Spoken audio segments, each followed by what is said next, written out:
Does life have meaning, or is it all just nothing? That's the big question behind nihilism. Let's break down nihilism. Simply, what is nihilism? Nihilism is the belief that life has no inherent meaning, purpose, or value. The word comes from the Latin nihil, meaning nothing.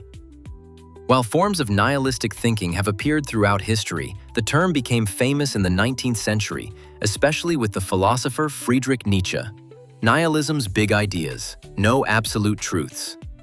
Nihilism questions whether there are universal truths or moral laws. If nothing is absolute, then what we call truth might just be human-made ideas, not eternal facts.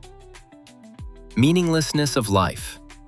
At its core, nihilism suggests life doesn't come pre-packaged with meaning. The universe doesn't hand us a purpose. We are just here.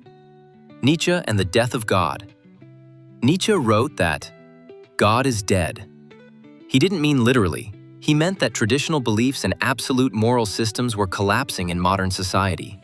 Without them, humanity faces a crisis. If old values are gone, what guides us now? The danger and the possibility. Nihilism can feel dark, leading to despair or hopelessness.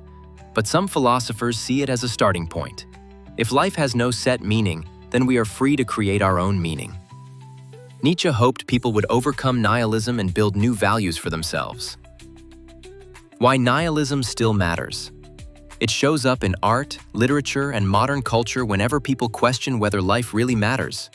It forces us to confront uncomfortable questions about truth, morality, and purpose. And it challenges us. If life has no given meaning, what kind of meaning will you create?